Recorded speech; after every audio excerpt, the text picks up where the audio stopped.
Assalamualaikum students, hopefully you all will be fine. This is your 11th lecture of geography and we were discussing chapter number 4, natural disaster. Student, as you know, we are discussing all these natural phenomena which cause destruction for mankind in detail one by one. So like we firstly discuss volcanism in Pakistan and safety measure related to volcanism. Then we discuss in detail about landslides in Pakistan and safety measures related to landslide. And in our yesterday lecture we started desertification. We discussed in yesterday lecture about the definition of desertification, causes and result, and desertification in Pakistan. Student, all these phenomena comes under natural disaster. Why it's come under natural disaster? Because it caused loss of life and property for man. Okay, that's why it is called natural disaster. Okay, now comes our today's topic. Today we will discuss about safety measures related to desertification. Okay, but before going to start today's topic, student short सा एक review दे देती हूँ. कल हमने जो start किया था desertification, उसमें हमने डेफिनेशन डिस्कस की थी. What is desertification? The extension of desert at the expense of cultivable land is called desertification.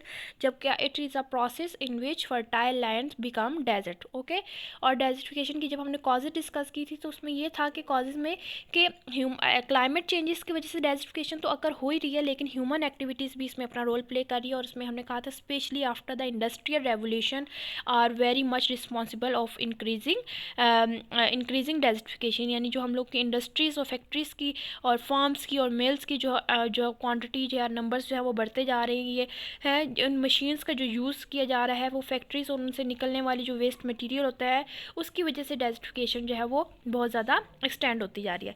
Then we also discuss कि एग्रीकल्चर प्रोडक्शन जो हम लोग कर रहे हैं उसको ज़्यादा करने के लिए हम लोग ऐसे जो हमारे फार्मर्स होते हैं वो ऐसे केमिकल्स यूज़ करते हैं जिसकी वजह से क्या है हो रहा है कि जो लैंड है या जो सॉइल है उसकी फर्टिलिटी ख़त्म होती जा रही है. देन हमने डिस्कस किया था कि क्लाइमेट चेंजेस, रेनफॉल रेशियो जो है वो उसकी वजह से भी क्या होता जा रहा है कि आपकी सॉइल इरोजन होती जा रही है. देन क्या है, आपके रेनफॉल की वजह से क्या होता जा रहा है कि जो ड्राउट्स जो है वो ज़्यादा होता जा रहा है. और फिर क्या हो रहा था कि हमने ये भी डिस्कस किया था कि विद पैसेज ऑफ टाइम जो है वो पूरी वर्ल्ड में जो है वो वाटर रिसोर्सेज जो है वो क्या होते जा रहे हैं, डिप्लीट होते जा रहे हैं विद पैसेज ऑफ टाइम. और जिसकी वजह से क्या हो रहा है, एज अ रिज़ल्ट हमने डिस्कस किया था कि ऐसे एरिया में जहाँ पे डेजर्टिफिकेशन हो जाती है, शॉर्टेज ऑफ फूड यानी कि डेफिशिएंसी ऑफ फूड, खुराक की किल्लत, drought and increase in poverty level जो है वो पॉवर्टी एट लोकल लेवल में आकर जो है वो इसके रिज़ल्ट ये होते हैं कि उस जगह पे पॉवर्टी जो है वो इंक्रीज़ हो जाती है, गुर्बत ज़्यादा हो जाती है. Okay, then we also discuss in detail about desertification in Pakistan. और हमने इसमें डिस्कस किया था कि पाकिस्तान में जो है वो 80% एरिया ऐसा है जो कि arid to semi arid weather condition उसमें प्रिवेल करती है. यानी कि पाकिस्तान भी ऐसे रीजन में लाई करता है जहाँ पे annual rainfall less than 25 centimetre है, जिसकी वजह से इसके साथ साथ पाकिस्तान में मेन कॉज जो डेजर्टिफिकेशन की होती जा रही है वो पाकिस्तान में अनसेफ और पुअर वेस्ट कल्टीवेशन के लिए यूज़ हो रहे हैं, जिसके रिजल्ट जो है वो डेजर्टिफिकेशन की सूरत में आ रहे हैं. ठीक है, और मैंने आपको ये बताया था कि इन नेचुरल डिज़ास्टर में जो हम डिस्कस कर रहे हैं, कुछ नेचुरल डिज़ास्टर ऐसे हैं जो कि पाकिस्तान में कॉमनली जो है वो फेस किए जाते हैं, पाकिस्तान में हर साल फेस किए जाते हैं, पाकिस्तान में ज़्यादा फेस किए जाते हैं. और कुछ ऐसे जो है नेचुरल डिज़ास्टर भी आप इस चैप्टर में डिस्कस करेंगे जो कि पाकिस्तान में नहीं फेस किए जाते. ओके, लाइक जैसे हमने वॉल्केनिज़म जो है वो डिस्कस किया था, लेकिन पाकिस्तान में फॉर्चुनेटली वॉल्केनिज़म फेस नहीं किया गया. लैंड स्लाइडिंग मैंने डिस्कस किया था. लैंड स्लाइडिंग में मैंने आपको बताया था कि पाकिस्तान के नॉर्दर्न एरियाज़ में रेनी सीज़न में स्पेशली जो है वो लैंड स्लाइडिंग जो है वो कॉमन है. ठीक है, और फिर हमने जब डेजर्टिफिकेशन बताया तो मैंने आपको इसकी एग्जांपल दी थी, आपका थर का एरिया जो सिंध प्रोविंस में है और पाकिस्तान के बहुत से एरियाज़ में जो है वो डेजर्टिफिकेशन हो रही है, तो पाकिस्तान डेजर्टिफिकेशन भी फेस कर रहा है. Okay, so now comes to our today's topic, safety measures. What are safety measures related to desertification? To combat desertification, so open your book page number 33. To combat desertification, tree plantation can favor in two ways. आपको पता है कि fertility जो है वो land की या soil की इंक्रीज़ कैसे होगी? जब उस पर जो है वो ज़्यादा से ज़्यादा प्लांटेशन की जाएगी. क्योंकि आपको पता होना चाहिए स्टूडेंट, जो ट्रीज़ होते हैं वो ऑक्सीजन और कार्बन डाइऑक्साइड का सोर्स तो होते ही हैं, लेकिन जो उनकी लीव्स जो टूट के गिरते रहते हैं वो ज़मीन में दोबारा से क्या होते जाते हैं, ज़मीन जो है में में जज्ब हो जाते हैं, एब्जॉर्ब कर लेती है ज़मीन, और जब वो मिक्स हो जाते हैं तो वो एक तरह का फर्टिलाइज़र का काम करते हैं। वो एक तरह का वो जो है वो उन्हीं की वजह से क्या होता है कि जो सॉइल की फर्टिलिटी होती है, ज़रख़ेज़ी होती है, वो इंक्रीज़ होती रहती है, वो डेज़र्टिफिकेशन में कन्वर्ट नहीं होती। ठीक है, तो इट्स मीन कि प्लांटेशन जो है वो बहुत ज़रूरी है इसके लिए। ठीक है, अब प्लांटेशन मीन्स, प्लांटेशन क्या है? प्लांटेशन क्या है कि आप प्लांट्स ज़्यादा से ज़्यादा ग्रो करें, ट्रीज़ जो है वो ज़्यादा से ज़्यादा लगाएं, फॉरेस्ट एरिया जो है वो अपनी कंट्री में इंक्रीज़ करें।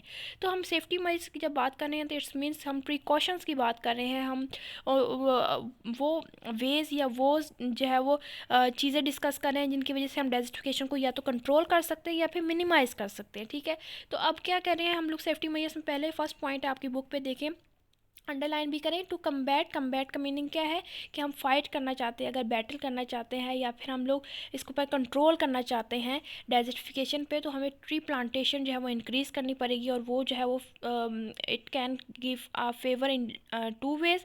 तो ये हमारे लिए ट्री प्लांटेशन जो है वो कैसे फ़ायदेमंद हो सकती है, कैसे बेनिफिशियल हो सकती है इन डेज़र्टिफिकेशन? फर्स्टली क्या है कि it reduce desertification by keeping weather condition moderate. Moderate को अंडरलाइन करके लिखे एवरेज। मीन क्या है कि इससे क्या होता है, अब हमने कहा है कि डेज़र्टिफिकेशन क्या होता है बहुत ज़्यादा। अब हमने डेज़र्टिफिकेशन की डिस्कस तो किया है, जो आपका डेजर्ट एरिया होता है, लाजमी नहीं होता कि आपका डेजर्ट एरिया जो है वो बहुत ज़्यादा हॉट, हम लोग सिंपल वर्ड में कहते हैं desert area is very hot land, ठीक है, या ड्राई लैंड। लेकिन अब ये नहीं होता कि डेजर्ट जो है वो लाजमी बात है कि वो ड्राई किसी भी सेंस में हो सकता है, वो बहुत ज़्यादा स्वेयर वेदर कंडीशन, यानी जब आपके बहुत ज़्यादा कोल्डनेस हो, बहुत ज़्यादा लो टेम्परेचर हो, तब भी वो, और कुछ एरियाज़ जो है वो डेजर्ट में कन्वर्ट हो जाते हैं। जब आपको बहुत ज़्यादा जो है वो हाई टेम्परेचर हो, तब भी जो है वो बहुत ज़्यादा एरिया जो है वो डेजर्ट में कन्वर्ट हो सकता है।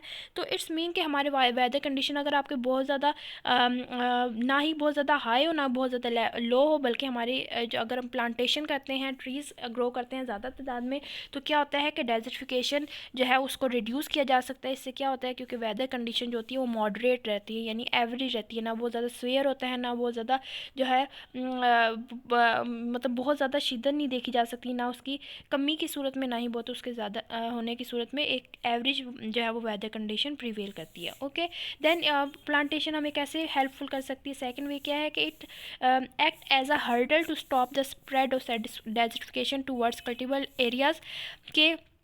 ये एक तरह के हर्डल का काम कर सकती है, ये एक तरह का एक बैरियर का काम कर सकती है, और ये स्प्रेड ऑफ डेजर्टिफिकेशन को रोक सकती है, ताकि ज़्यादा से ज़्यादा हमारा एरिया जो है वो कल्टीवेशन के लिए यूज़ हो सके, फर्टाइल एरिया रहे, लैंड सॉइल और जो है वो आपकी फर्टाइल रहे, और जो एरिया है वो डेजर्ट में कन्वर्ट ना हो।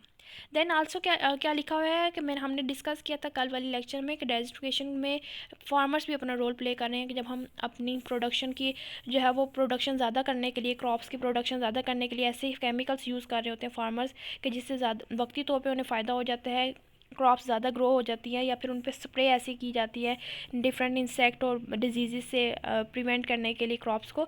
तो और जिसकी वजह से क्या होता है कि वो यही सारी चीज़ें जो है वो रिएक्शन देती हैं, और जिसकी वजह से सॉइल की जो फर्टिलिटी होती है, उस लैंड की जो फर्टिलिटी होती है, वो क्या हो जाती है, विद पैसेज ऑफ टाइम कम होते होते वो डेजर्ट में कन्वर्ट हो जाती है। तो इट्स मीन कि हमें वो फर्टिलाइजर्स यूज़ करना चाहिए जो कि ऐसा फर्टिलाइज़र हो जो कि ऑर्गेनिक हो। ऑर्गेनिक का नाम सुना हुआ है आपने, बहुत सी चीज़ों में कहा जाता है, बहुत सी प्रोडक्ट में कहा जाता है कि इसमें जितने भी जो है वो इंग्रेडिएंट्स यूज़ हुए हैं वो ऑर्गेनिक है। ऑर्गेनिक वो होते हैं जो कि केमिकल्स से नहीं बने होते, या फिर वो होते हैं जिनसे का जो है वो रिएक्शन नहीं होती, या जिनके साइड इफ़ेक्ट्स नहीं होते, जो कि प्योर चीज़ होती है, जो कि ओरिजिनल चीज़ होती है, उसे ऑर्गेनिक कहा जाता है। तो हमें फर्टिलाइज़र्स जो हमें यूज़ करना चाहिए फार्मर्स को, वो मस्ट भी ऑर्गेनिक होने चाहिए। ऐसे फर्टिलाइज़र्स यूज़ करने चाहिए जिससे लैंड की फर्टिलिटी जो है वो डिक्रीज़ ना हो, वो फर्टिलिटी जो है वो इंक्रीज़ हो, और फर्टिलिटी ऑफ लैंड जो है वो उससे इफ़ेक्ट ना हो।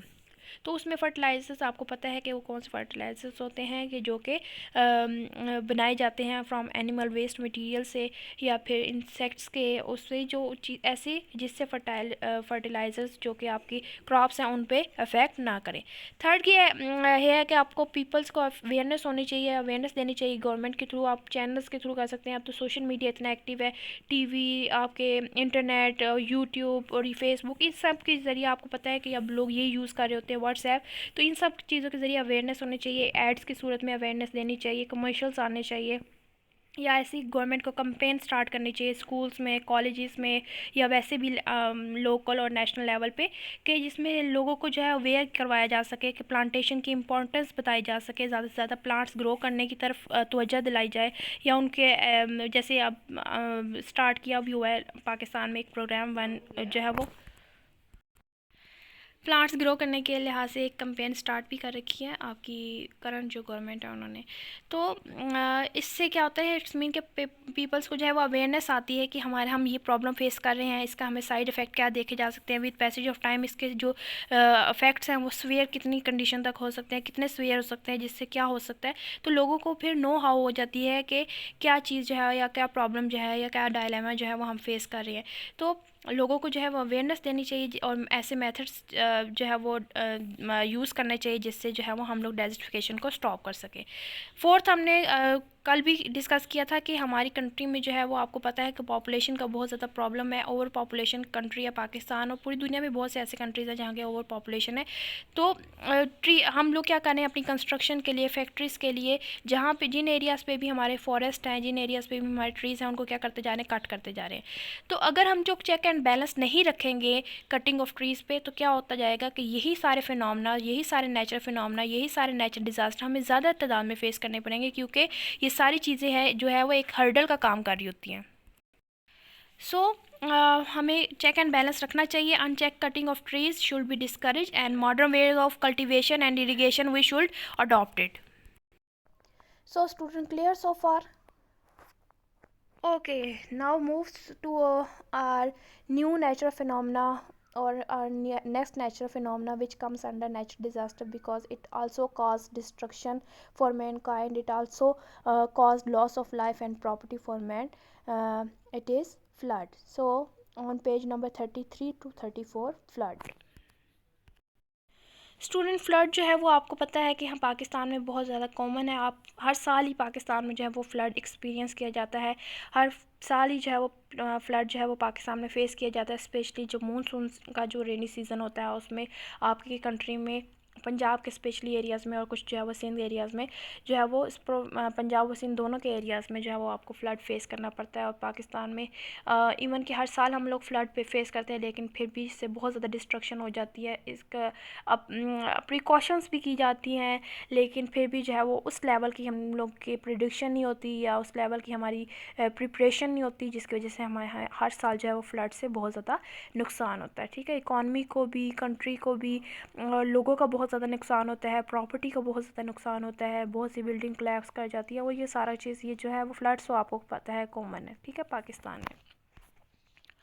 Okay, what is the definition of flood? An overflow of river water out of its channel which may cause damage to the nearby settlement is called flood. अब होता क्या है, आपको पता है रिवर वाटर, जो रिवर का जो वाटर होता है वो फ्लो करता है, लेकिन अब होता क्या है कि ड्यू टू हैवी रेनफॉल जो रिवर वाटर होता है वो ओवरफ्लो हो जाता है, यानी जो जब ड्यू टू हैवी रेनफॉल एक लेवल होता है वाटर का रिवर्स में, ठीक है, जब एक लेवल से इंक्रीज़ हो जाता है या फिर जो अमाउंट ऑफ वाटर होती है उस लेवल से एक्सीड हो जाती है, अप हो जाती है, ज़्यादा हो जाती है, तो वही फ्लो ऑफ वाटर क्या हो जाता है, ओवरफ्लो ऑफ रिवर वाटर हो जाता है। अब इसकी कॉजेज़ रेन तो मैंने आपको डिस्कस किया, ये भी हो सकती है क्लाइमेट चेंजेस इस तरह हो सकती है कि due to hot weather condition क्या होता है, ग्लेशियर्स आपके मेल्ट होना शुरू हो जाते हैं, जिसकी वजह से आपकी ये अमाउंट या लेवल जो है रिवर वाटर इंक्रीज़ कर जाता है। कई बार आपने न्यूज़ में भी सुना होगा कि इंडिया ने जो है वो पानी जो है वो छोड़ दिया, जिसकी वजह से क्या होता है कि आपके जो रिवर्स हैं पाकिस्तान के, उसमें जो फ्लो ऑफ वाटर है या लेवल ऑफ वाटर जो होता है वो इंक्रीज़ कर जाता है, ज़्यादा हो जाता है, जिसकी वजह से क्या हो जाता है कि वो प्रिडिक्शन की जा रही होती है कि इसमें जो है वो नॉर्मल लेवल है फ्लड का, या फिर आपको जो है वो high level of flood face किया जा सकता है, ये प्रिडिक्शन की जा रही होती है महकमा मौसमियात की तरफ से। तो इट्स मीन कि जब फ्लो ऑफ वाटर जो होता है या रिवर जो वाटर होता है वो अपने एक लेवल से एक्सीड कर जाता है, तो वो ओवरफ्लो हो जाता है, और ओवरफ्लो होता हुआ वो जब ऐसा हो कि वो ओवरफ्लो करता हुआ जो नियर बाय सेटलमेंट होती है, जो नज़दीक के लोग रह रहे होते हैं जो कि अब वहाँ पे, तो जब उन कॉज बनता है डैमेजेस का, तो it's called flood. Okay, an overflow of river water out of its channel which may cause damage to the nearby settlement is called flood. Okay, It is also considered a natural disaster because it may be a cause of social and environmental degradation. आपको हमने कल बताया था मैंने कि degradation का meaning क्या होता है। तो अब ऐसे भी हम नेचुरल डिज़ास्टर कह सकते हैं, क्योंकि ज़ाहिर सी बात है हमने नेचुरल डिज़ास्टर की डेफिनेशन में बार बार मैं आपको बताती हूँ, डिस्कस किया है कि नेचुरल डिज़ास्टर क्या होता है कि any natural phenomena which may cause loss of life and loss of property for man is called natural disaster. और आपने हर साल देखा है पाकिस्तान में नेचुरल इसकी फ्लड की वजह से कितना ज़्यादा जो है वो in form of life peoples की जो है वो डेथ हो जाती है, और प्रॉपर्टी और इकॉनमी और रोड्स और इन सारी चीज़ों को तो जो है वो नुकसान होता ही है। ठीक है, तो इसे भी हम नेचुरल डिज़ास्टर कह सकते हैं, क्योंकि ये भी कॉज बनता है सोशल और इन्वायरमेंटल डिग्रेडेशन का। It can damage any construction framework, जैसे मैंने आपको बताया कि ये कंस्ट्रक्शन फ्रेमवर्क को डैमेज कर सकता है। अनसिमेटेड हाउसिंग, जो हाउसेस जो है वो बिल्डअप किए होते हैं विलेजेस में, या फिर वो लोगों ने जिनके पास इतनी ज़्यादा जो है वो कैपेसिटी नहीं होती या फिर इतने रिसोर्सेज नहीं होते कि वो सही हाउसेस जो है वो प्रॉपर हाउस जो सिमेटेड हाउसेस बिल्डअप कर सकें। तो जो मिट्टी वगैरह के घर बने होते हैं या फिर टेम्प्रेरी से हाउसेस बने हो सकते हैं, तो वो भी जो है वो इसमें क्या हो जाते हैं, डिस्ट्रॉय हो जाते हैं।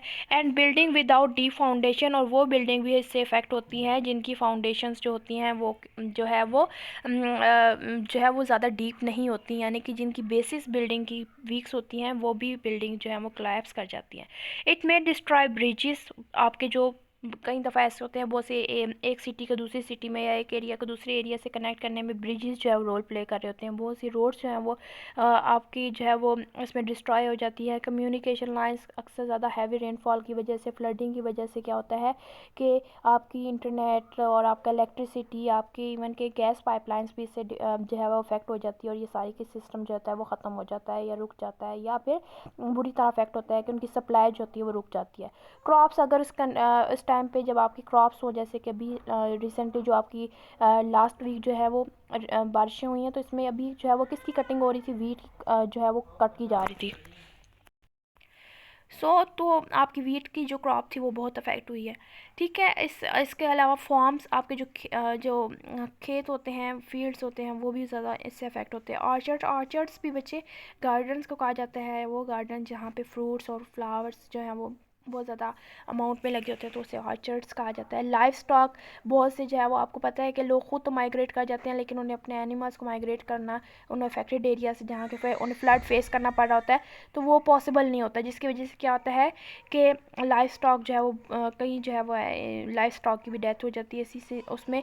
एंड कल्चरल मोनूमेंट आपको पता है, जैसे आपका इस्लामाबाद मोनूमेंट है, तो उसमें क्या है कि मोनूमेंट क्या होता है, वो हिस्टोरिकल बिल्डिंग्स जिसमें आपने अपने जो है वो कुछ ऐसी चीज़ें प्रिजर्व कर रखी होती हैं, ऐसी चीज़ें सेफ रखी होती हैं जो कि आपका कल्चर को शो कर रही होती हैं, तो वो चीज़ें भी इससे क्या हो जाती हैं, अफेक्ट होती हैं बुरी तरह।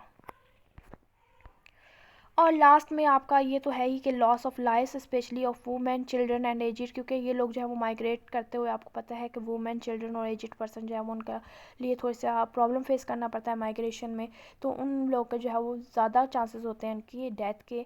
तो एंड रिज़ल्ट फ्लड का यही होता है कि loss of life specially women, children and edged person जो है वो, इसके साथ साथ आपके उस एरियाज़ में जहाँ पे ये फ्लड फेस किया जा रहा था वहाँ डिफरेंट जो है वो डिजीज़ फैल जाती हैं। और एपिडेमिक्स क्या होता है बच्चे, आपके अक्सर ऐसे जैसे आपका बहुत ज़्यादा कंट्री में जो है वो हाई जो है इंटेंसिटी का अगर अर्थक्वेक आपने फेस किया है, उससे डिस्ट्रक्शन हुई है, उससे डेथ हुई है, तो आपको फ़ौरन से सारी डेड बॉडीज़ नहीं मिल जाती। कुछ ऐसा होता है कि आपको काफ़ी टाइम लग जाता है, 1-2 दिन लग जाते हैं, कुछ आवर्स लग जाते हैं, तो वो उन चीज़ों से क्या होता जाता है कि इन्फेक्शंस फैल जाते हैं उन से।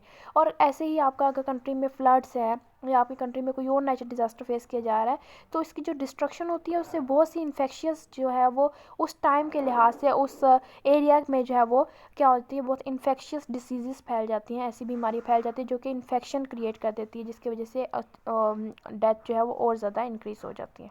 Okay, okay, now comes to our today's diary. Student, firstly, long question number 1, describe the impacts of flood in Pakistan.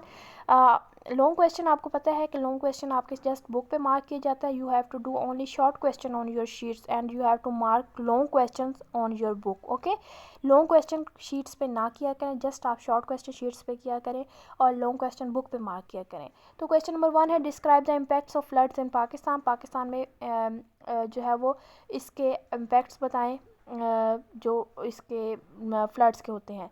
इसके लिए आप क्या करेंगे, बुक का पेज नंबर 34 जो है वो उस पर सेकेंड लाइन है जहाँ लिखा हुआ है it can damage any construction framework. क्योंकि फ़्लड के यही जो है वो इम्पैक्ट्स होते हैं कि इसके ये रिज़ल्ट होते हैं. तो ये पाकिस्तान हो या फिर दूसरी कंट्रीज़ हो तो उसमें एक ही सेम जो है वो उसके कॉन्सिक्वेंसेस जो है फेस करने पड़ते हैं. तो it can damage any construction framework वाली लाइन से लेके एंड तक एपिडेमिक्स, जबकि आज का लेक्चर जहाँ एंड हो रहा था वहाँ तक ये जो है इस लॉन्ग क्वेश्चन का आंसर है. ये आप अपनी बुक पे मार्क कर लें. सेकंड है, एनालाइज द इम्पैक्ट ऑफ डेज़िफिकेशन. क्योंकि आपका डेज़िफिकेशन का भी टॉपिक कंप्लीट हो गया है. इसका आंसर स्टूडेंट आपने एक शीट पे करना होगा, लेकिन ये आपका आंसर प्रोवाइड किया गया आपके आंसर कीज में. आपने अपनी फीसेस अपने ड्यूज़ जो हैं वो क्लियर करवा के आपको सेकंड में से इंशाल्लाह आंसर कीज मिल जाएंगे. एडमिन से आप आंसर की ले सकते हैं और उस आंसर कीज से आपने इसका इम्पैक्ट ऑफ डेज़िफिकेशन का आंसर देखकर शीट्स पे अपना करना है. और स्टूडेंट यहाँ मैं आपको अगेन रिमाइंडर दे दूँ कि आपका वेडनेसडे को यानी कि आपका कल टेस्ट है, जो कि मैं आपको बार बार रिमाइंडर देती जा रही हूँ कि शॉर्ट क्वेश्चन आंसर जो कि यूनिट नंबर 3 के थे, ओशंस एंड सी, जो कि आपका चैप्टर कंप्लीट हो चुका है, उसके शॉर्ट क्वेश्चन का टेस्ट आपका कल होगा. Okay student, take care and Allah हाफिज़.